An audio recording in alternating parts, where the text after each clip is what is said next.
He entered the room quietly, his shoulders squared, his breathing even. She was already there, the air thick with unspoken tension. Harsh words had been thrown, accusations made. But he said nothing, not because he had nothing to say, but because he understood something deeper. True justice needs no grand speech. It lives in the silence, in the steadiness of character when confronted with chaos. Her voice trembled. She reached for explanations, demanded responses. He remained still. His silence wasn't passive. It was deliberate.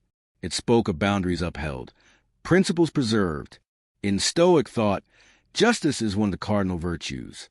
It is what allows us to treat others not merely as we wish to, but as they ought to be treated, fairly, firmly, without surrendering our own integrity. TheStoicism.com. +2. TheStoicism.com. +2. She watched him. The word she had expected. Defense, justification, passion, never came. Instead, in that quiet space, she felt his fairness. It rippled through the tension. The refusal to retaliate. The refusal to distort truth. The refusal to let his virtue be overshadowed by ego. In his calm eyes, she saw that he would not abandon justice for comfort. He offered no excuses. No spite. No blaming. Just presence. Just truth.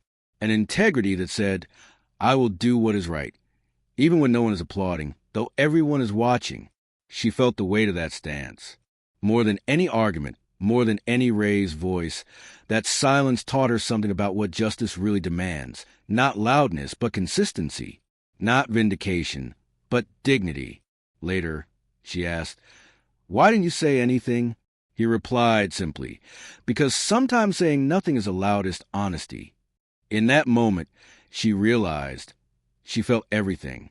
The respect withheld from unfairness. The strength that refused to be dragged into bitterness.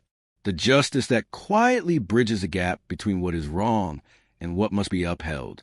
So he walked away not having shouted, not having fought with words. Yet he had won in the only way that matters, by honoring what is right, by doing justice, not for revenge, but for virtue. And she, carrying that experience, would remember. Silence spoken in truth echoes longer than any roar.